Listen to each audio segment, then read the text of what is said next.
Down early doors against VP. The man who's had to battle his way forwards for this season. Kickoff strat. From the kickoff, Virtus Pro got all the strats. Oh, look. This is a kickoff strategy. Facing a player that abuses these strategies can be one of the most infuriating experiences in Rocket League. In this video, I will teach you how to be a horrible person that abuses these kickoffs. For your own sake, I'll be explaining how the content is formatted. I'll show you a video of the kickoff being performed, tell you the benefits of that kickoff, and lastly explain how the kickoff is done in detail. Some of these kickoffs don't have any official names, so I had to improvise and make the names myself. If I said the wrong name of any kickoff that already had an established name, feel free to correct me.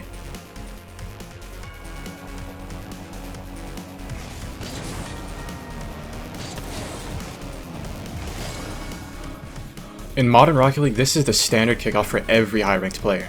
This is without a doubt the most important kickoff to learn on this list. For this kickoff, the most important thing is learning when to use your flip. On the diagonal kickoff, you should speed flip shortly after collecting the first boost pad. For the straight kickoff, you should always flip before the second boost pad. Flipping too early can make your kickoff too slow and use up all your boost. If you flip too late, you won't be able to properly adjust your car before hitting the ball. Whenever you are going for a kickoff, you should try to put as much force as you can going straight forward. So try to hit the center of the ball, aiming towards their net. Doing that at the minimum is a good start, but to properly win the kickoff, you should think of it as trying to win a 50-50. To win a 50, you need to figure out where the least guarded part of the ball is. For example, if your opponent tends to hit the ball from the right side, you should be guarding the middle and flip to the left to counter them. Whenever you are doing a kickoff, it is important to watch what your opponent is doing during it. Paying attention to where your opponent is will help you position better and to get a stronger 50 on the ball.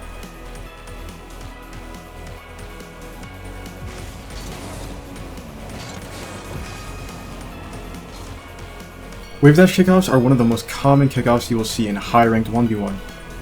The kickoff allows for faster recoveries by saving your flip to use it as a wave dash. This is an incredibly strong kickoff when done right, but it's hard to master. The start of the kickoff is the same as the standard kickoff. Same boost grabs, same speed flip timings. The only difference is the 50-50.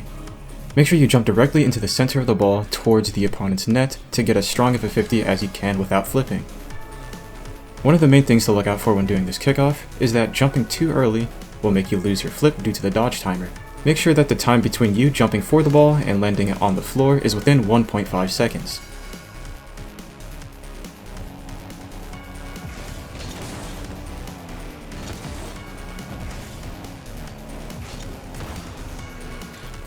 Delayed kickoffs can be very useful when you are low on time and need a goal as soon as possible. No matter what, there is always going to be a risk when doing this kickoff. Having a distance between you and the ball will make it easier for your opponent to hit it around you if they are able to read your delay, or if you are unable to position to where the ball would go after their hit. When attempting this kickoff, you should try to understand how your opponent does their kickoff first.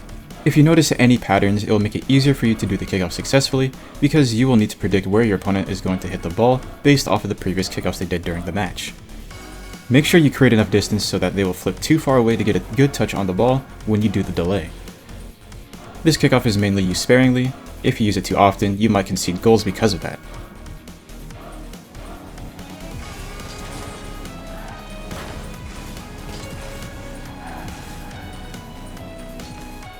This kickoff has similar pros and cons to the previous delayed kickoff. It can be stronger if done correctly, but it is a lot more dangerous to attempt. This one takes a different approach to a similar goal, which is taking your opponent out of the play and giving you a free shot. All this kickoff achieves is getting the ball completely around the opponent instead of just forcing your opponent into a bad 50-50. It is mainly up to personal preference when it comes to which delayed kickoff you use. This is just an alternative to the normal delayed kickoff. It's the exact same principles as the other delayed kickoff. Just predict where the ball is going when the opponent hits it, but instead of jumping, you'll just sit on the floor. With this kickoff, it is extremely easy for your opponent to score on you if they can read what is happening. There isn't much to say about this since it is so similar to the other delayed kickoff, so let's just move on.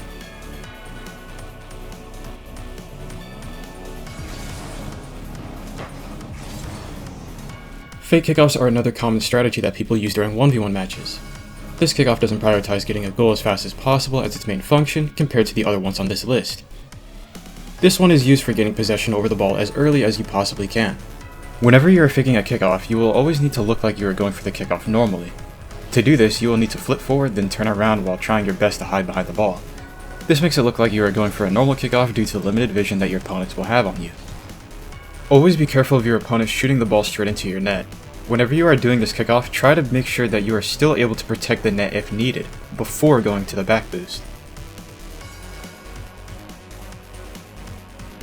So these are all the useful solo kickoffs I wanted to put in the video. There are many more kickoffs that exist, but I decided to leave some of them out.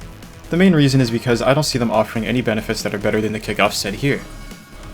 Some solo kickoffs can be used in 2v2. If you want to use one of these kickoffs when it's your turn to go for the ball, just make sure you use the I got a quick chat before doing the kickoff. Your teammate would then know how to handle the situation ahead of time. Before we get into the 2v2 kickoffs, I will tell you if a kickoff is standardized or non-standardized. I deem a standardized kickoff to be any kickoff that has a common quick chat that is associated with that kickoff.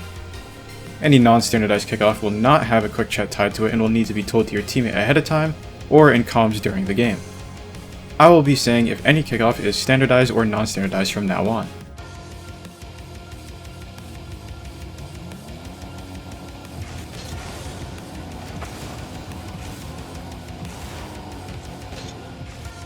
Before anything, you should always follow the rule of left always goes.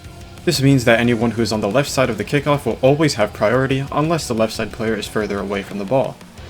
The first thing you will notice are the two players that were following behind their teammates. Right after their teammate does the kickoff, they immediately went for the ball. This is called cheating. Whenever you are cheating, it is important to understand that your decisions can determine who gets the first attack.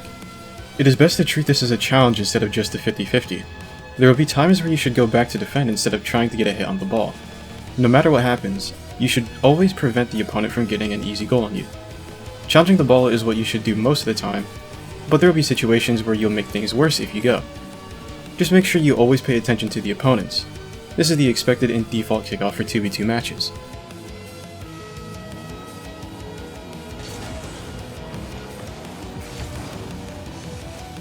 This is a standardized kickoff that typically uses the need boost quick chat. This kickoff allows your teammate to gain easy possession over the ball, starting a possible attack without too much effort. The success of this kickoff strategy is reliant on the person going for the kickoff. They'll be the one forcing the ball to whatever back boost you need it to go to by losing the kickoff. The kickoff should always be lost in a way that can prevent the opponent that is cheating from getting the ball.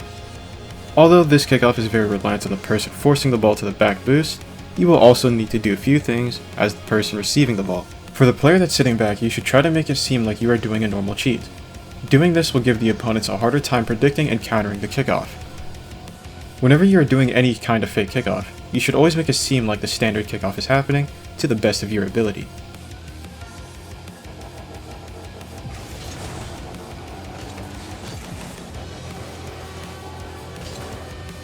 This is a standardized kickoff that uses the on your left and on your right quick chats. This kickoff is similar to the back boost kickoff, but instead of hitting the ball towards the back boost, you just hit it in the specified direction. This allows the cheating teammate to preemptively move to that side and get to the ball faster. This kickoff strategy is reliant on the person going for the kickoff to force the ball into the chosen direction. This can be done by going to the opposite side of where you want the ball to go. If you go too far to the side, it will be more like the back boost kickoff instead of the soft left or soft right that you need. To prevent this, try to keep your card close enough to the center to prevent the ball from going towards the back.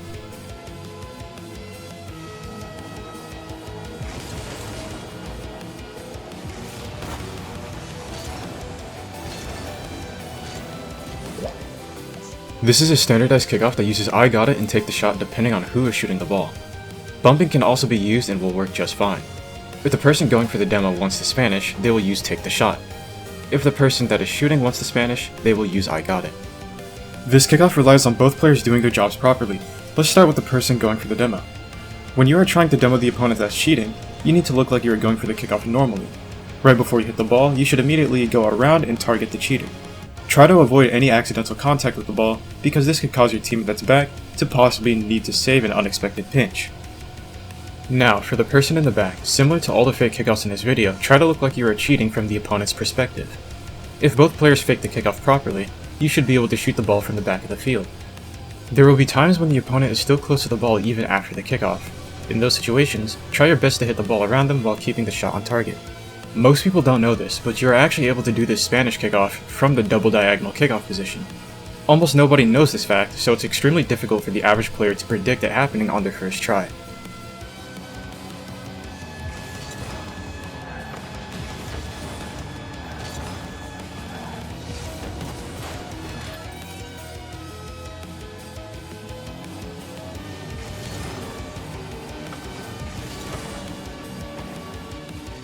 This is a non-standardized kickoff.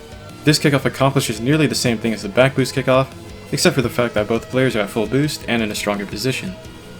Just like every kickoff that involves a fake, you will need to make it look convincing. The way you do this is the exact same way as the fake kickoff. You are just doing the same with your teammate as well. Just make sure you follow the basic rules. Don't make it obvious, and always be ready if something goes wrong.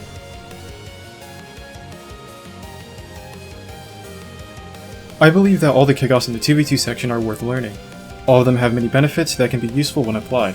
But if you are considering learning any of these kickoff strategies, I would recommend learning the Spanish kickoff. This is probably the strongest kickoff in 2v2 currently. Just remember to practice the standard kickoff to perfection before learning any of the strategies. We have already established the rule of left always goes in 2v2 kickoffs. It is the exact same thing in 3v3 as well. The thing that's new is the cheating priority. Just to make things easier, I will be referring to all players as first, second, and third. The first player is the person going for the kickoff. The second player is the person that is closest to the ball that doesn't have kickoff priority. The third player is the furthest player away from the ball. The person who cheats is almost always the person that is the second closest to the ball. The only time this changes is when the second player is the same distance away from the ball as the first player. When this happens, the third player that is furthest will be the one that goes for the cheat, and the second player will go for the back boost instead. Now, if the second and third player have the same distance from the ball, the player that is furthest away from the first player will be the one that cheats. This allows the closer player to reach the back boost that's behind the first player.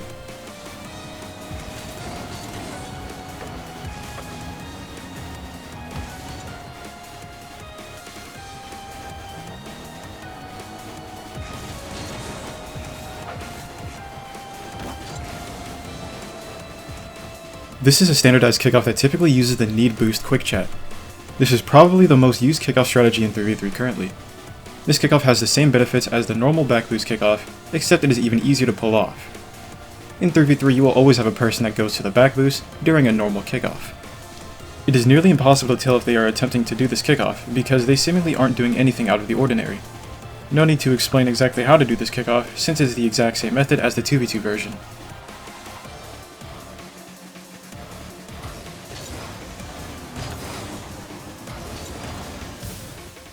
This is a non-standardized kickoff that is mainly done on the double diagonal kickoff position.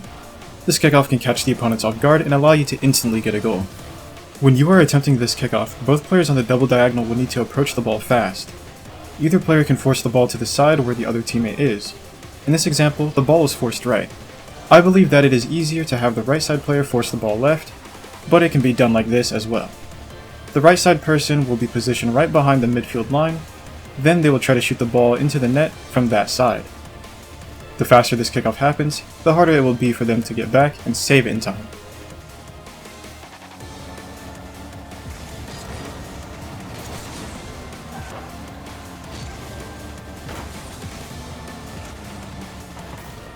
This is a non-standardized kickoff. Even though there is a fake and quick chat, you most likely wouldn't get the same result in a solo queue match. This kickoff is simple to do. The person going for the kickoff will need to cross over to the midfield big boost on the opposite side of their kickoff spawn. The cheating player will go to the other big boost. The third player will be the one receiving the ball. If everything goes correctly, they should be able to pass the ball to either player, starting the attack. The person that receives the first pass will hit the ball to a place where the other player can take the shot.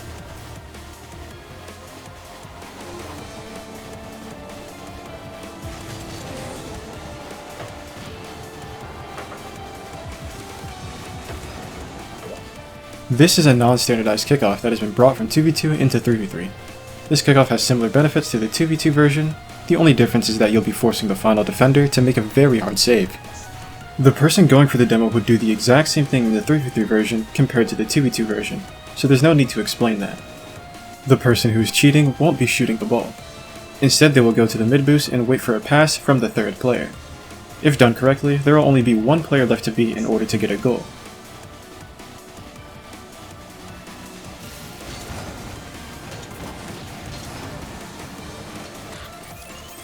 This is a non-standardized kickoff. This kickoff allows your teammate to instantly receive a pass to shoot the ball on target. This kickoff will happen fast enough for the third opponent to be completely unable to save the shot. The first player will fake the kickoff to get into position. This should be done by going from the side closest to your net. The second player will force the ball past two of the opponents almost instantly and allow the first player to shoot. To do this, they will need to move to the opposite side they want the ball to go. This will force the ball to that side, giving your teammate a free pass. The last opponent will be unable to get back in time to save the ball. Kickoff strategies in 3v3 are always evolving. There will always be new strategies being tested and used at the highest level.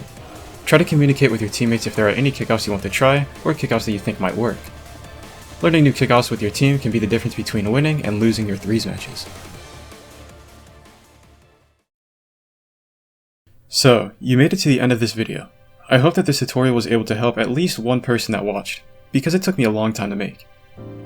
Let me just give a huge thanks to my favorite Dominus player Nikoi and a few other friends for helping me with this video. I hope that this tutorial was easy for most people to understand, and if you have any feedback, I'm willing to accept that too. Anyways, thanks for watching, and don't get tilted.